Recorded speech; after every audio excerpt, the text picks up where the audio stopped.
ঘটনা মালদার চাঁচল ১ নম্বর ব্লকের ভগবানপুর গ্রাম পঞ্চায়েত এলাকার।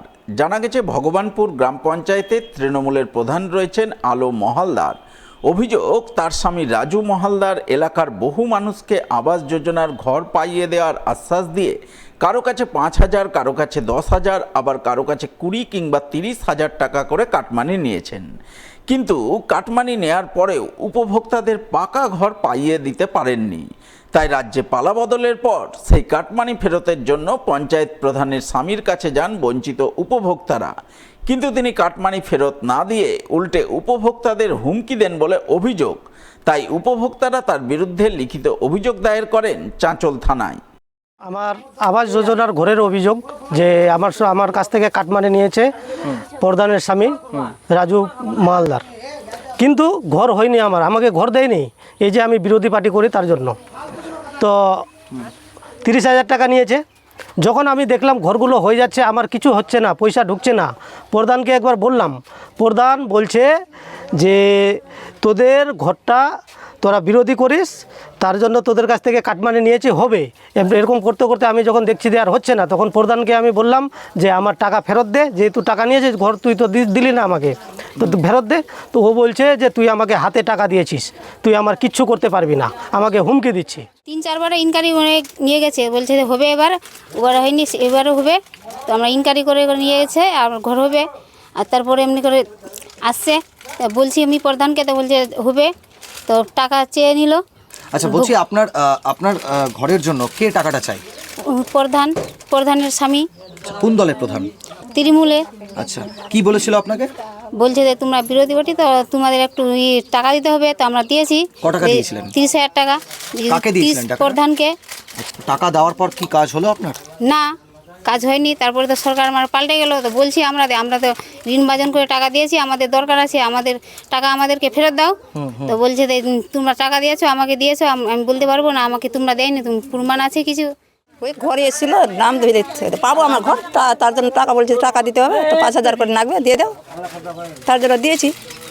ক টাকা দিয়েছিলেন? 5,000। কাকে দিয়েছিলেন? ওই রাজু প্রধানের বাড়ি দিয়ে গেছিলো, আমাদের স্বামী নিয়ে গেছিলো, আমাকে এক্ষুনি দিতে হবে, এক্ষুনি দিতে হবে, পয়সা নাই। হ্যাঁ, প্রধানের স্বামী চাইছিল? হ্যাঁ, প্রধানের স্বামী। কোন গ্রাম পঞ্চায়েতের প্রধান? ভগবানপুর। আচ্ছা, তো ক টাকা চেয়েছিল? 5,000 চেয়েছিল, 5,000 আমরা দিয়েছি। আচ্ছা, কি বলেছিল আপনাকে? ঘর দিব। ঘর পেলেন? না, ঘর দেয়নি। যদিও অভিযোগ অস্বীকার করেছেন ভগবানপুর গ্রাম পঞ্চায়েতের প্রধানের স্বামী রাজু মহালদার। তার দাবি, সরকার পরিবর্তনের পর তাকে ফাঁসানোর জন্যই এই মিথ্যা অভিযোগ তোলা হচ্ছে। সমস্যা হচ্ছে আমাদের, আমি যে টাকা খেয়েছি বা খাইনি, তো সেটা প্রমাণ করবে পাবলিক নাকি? তো আমি তো 2 টাকা খাইনি। তো এটা যাই হোক, যে আমাদের বিরোধী আছে, ওই বিরোধী দলের, ওরা আমার ফাঁসানোর জন্য একটা ষড়যন্ত্র করছে। ওরা, আমার একটাই অনুরোধ, আমি যদি টাকা খেয়ে থাকি তো আমার প্রমাণ লাগবে।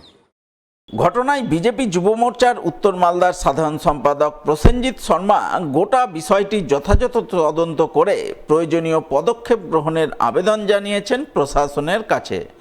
বাংলা আবাস যোজনা যখন লিস্ট শনাক্তকরণ করা হয়, তখন সরকারি আমলারা যখন বাড়ি বাড়ি গিয়ে শনাক্তকরণ করছিলেন, তখন এই সমস্ত মেম্বাররা এলাকার বেনিফিশিয়ারিদেরকে বুঝাচ্ছিলেন যে আপনারা পয়সা দিন, তবে আপনাদের নাম থাকবে, না হলে আপনাদের নাম থাকবে না। এই করে গোটা অঞ্চলে এই প্রধান আলো মাহালদার, তার হাজব্যান্ড রাজু মাহালদার বিভিন্ন এলাকায় গিয়ে টাকা তুলেছেন এবং আমাদের কাছে সেটা খবর আসে, এবং তখনই আমরা তৎকালীন বিডিও সাহেবকে জানাই বিষয়টা।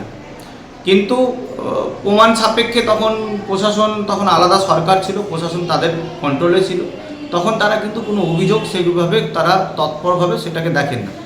বর্তমানে স্থানীয় লোকেরা যখন সরকার পরিবর্তন হওয়ার পর টাকা ফেরত চাইতে যায়, তখন সেখানকার স্থানীয় লোকেদেরকে এই প্রধানের হাজব্যান্ড রাজু মাহালদার তাদেরকে ভয় দেখাচ্ছে এবং প্রাণে মেরে ফেলার ভয় দেখানোর চেষ্টা করছে, এবং তাতে তারা পুলিশের কাছে দ্বারস্থ হয়েছে। আমরা পুলিশ প্রশাসন এবং বিডিও ম্যাডামকে অনুরোধ করব যে এই বিষয়টাকে গুরুত্ব আকারে দেখতে, এবং যারা সাধারণ গ্রামের প্রান্তিক মানুষ যাদের কাছ থেকে এই প্রধান টাকা নিয়েছে, তাদের যাতে টাকা ফেরত করা যায় এবং তারা যাতে সেকেন্ড কিস্তির টাকা যাতে সঠিকভাবে তারা পেতে পারে, তার ব্যবস্থা গ্রহণ করা যায়।